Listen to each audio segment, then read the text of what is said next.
Here's a couple pieces of equipment that I just picked up on Saturday.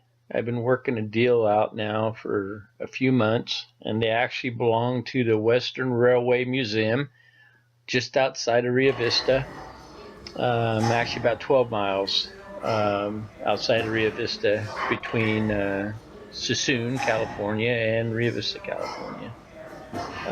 They were excess equipment that they had. Here we're dragging them out of storage. They got moved over in the storage building over 10 years ago. They were working machines. They just didn't have room for them and acquired newer machines.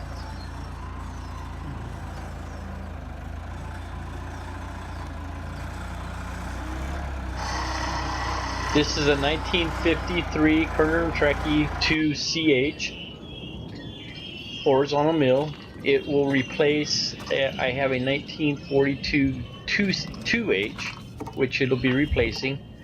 This has, I believe, pretty rare mono-lever control, so I'm kind of anxious to see how that works. All the rapid traverse and everything on this machine is all hydraulic controlled.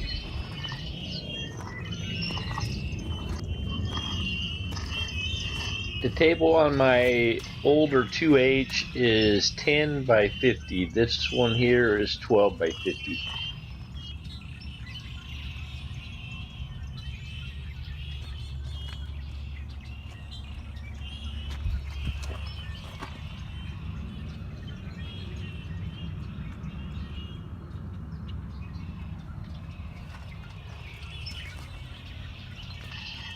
Here I was surprised to see how clean it was on the inside.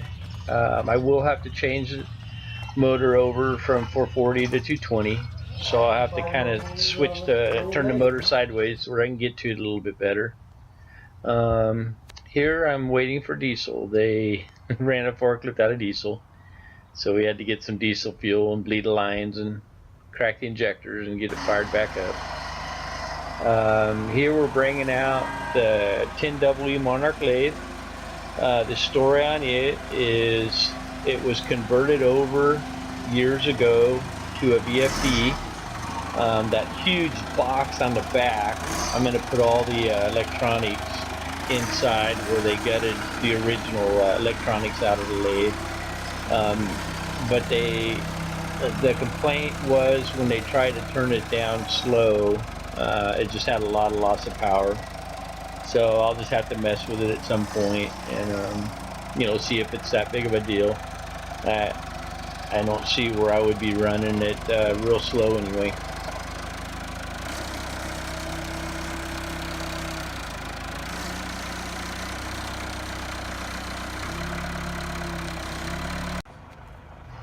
Here, got them on the trailer, kind of pulling whatever side covers and stuff that are loose off of it before I get it all strapped down.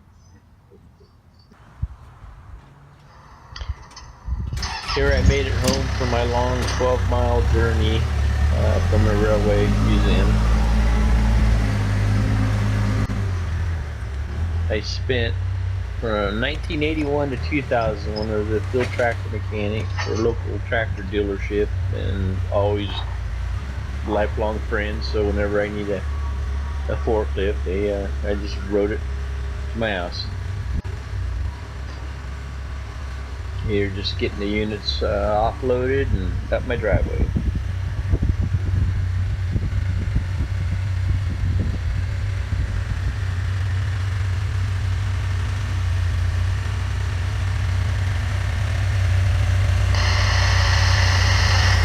The whole bottom of the mill is still full of oil for the coolant, and I noticed when I started going downhill, I started to tilt it back a little bit, and I started seeing some oil come up over the edge.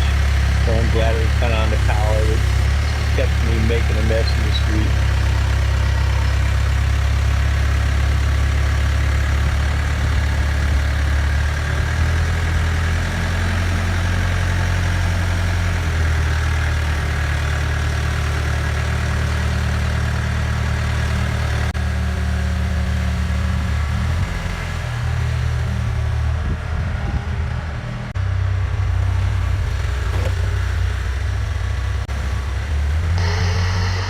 I'm going to grab the 10EE lathe.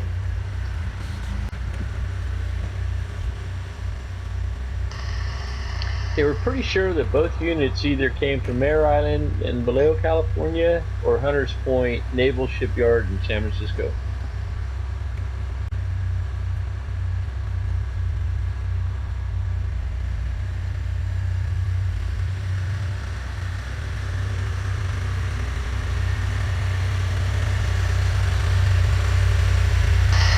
One thing you're going to notice right there is the size of the electrical box. I have not opened it up, but being that it's only running off of the VFD, I think there's a whole lot of void in there. So I'm going to get rid of that whole box on the back. And like I said earlier, put the electronics up on the side. This movement was all on Saturday, which was a beautiful day. And then, of course, we've had more rainy weather come in, so both machines were all tarp covered up for a little while.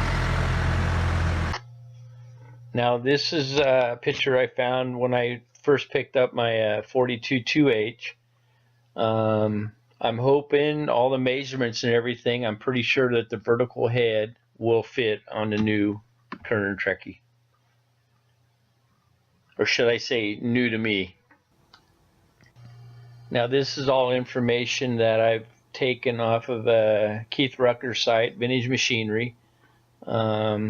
Love the site and have for years. This is showing a 2-inch diameter shaft on the 2H.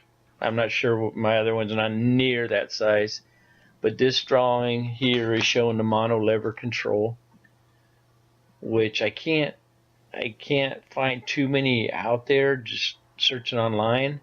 So I would love to hear from anybody that has any experience at all with these mono lever ones, if they were a step up, or if they had problems, or anything about them. I would just love to hear about it. There's a couple diagrams here also that you can set up different dogs and stuff that I'm pretty sure will change the direction of the table, the way it traverses back and forth. And I'm thinking in this picture here, you can see the control levers, where on my 2H, it's all manual. It's just a manual clutch system. Where on this rapid traverse, all it is working a hydraulic spool valve. Right there, there's the main lever for direction on the table. And then it's got all the hydraulic feed, the hoses. Right there wraps around the hoses, and that's just nothing more than a hydraulic spool valve for rapid traverse. So I'm kind of anxious to get power to it and see how that works. Now in this diagram, it's showing it has reverse dogs, A-rate dogs, and B-rate dogs. And it did not come with any of those. So I would love to find somebody that has the correct ones that I could copy or get some dimensions off of. While I was there, I asked if it would be okay if I took a little video of some of the other equipment, and they said no problem. So there'll just be a few little clips of some of this stuff. Now they're also always looking for volunteers that want to work there. Here we have a G&E 32-inch industrial universal shaper. If I'm not mistaken, this may be identical to A-Bomb 79's Adam Booth's shaper.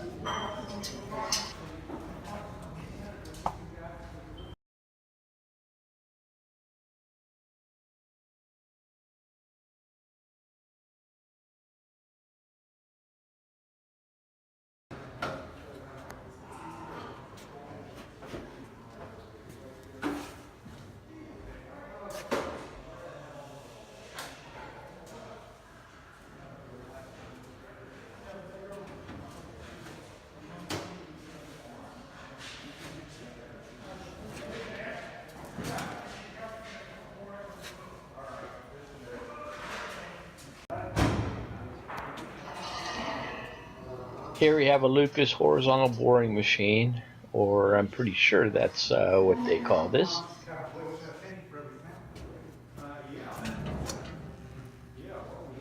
I don't have to worry about moving around in an earthquake. Are you capable of making labels for saving this along? Well, no, but I can make it. Not with the turbine. No, I just run away. I run one. That's about it. Well, actually, I got a couple. Here we have a very large Cincinnati mill. I'm not sure exactly what you would call this, a horizontal and vertical. It's got the vertical head on it anyway.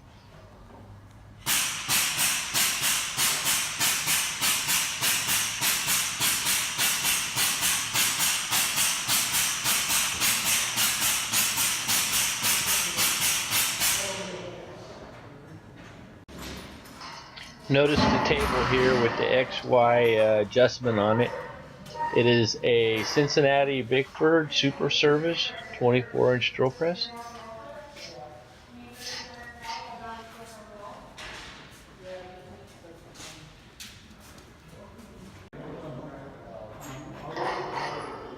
Here we have a 1952 Monarch. It's a 32-inch swing, which has the extension, which actually swings 60 inches.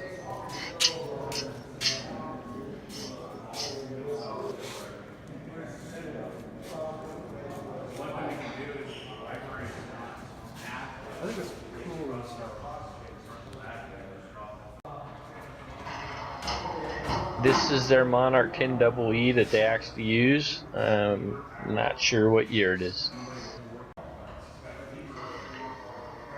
Here's their Bullard vertical turret lathe. Not sure what size it is.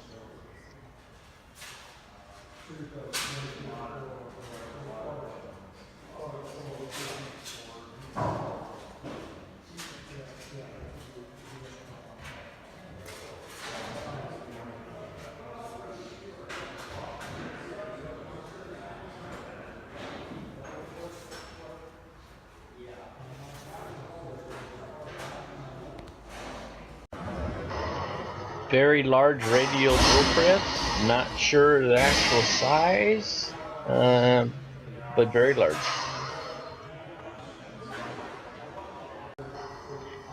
Here we have another couple old Monarch lathes. I'm thinking that this one's probably in the 18 to 20 inch swing range. I'm thinking this one probably in the 14, 15 inch range. Here's a Pratt & Whitney 12-inch vertical shaper.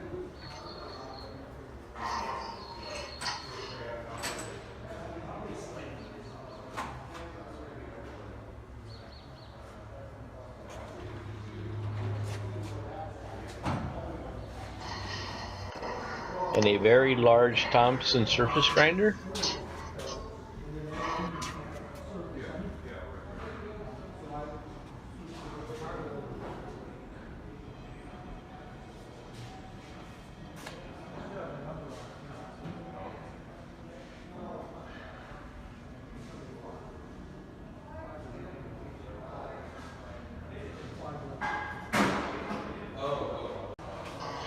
And last is an Engelberg Holer wet dry belt grinder.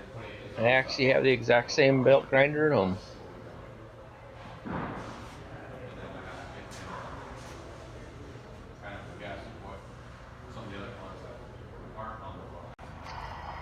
I appreciate you stopping by, and if you like this kind of content and like the video, please give me a thumbs up.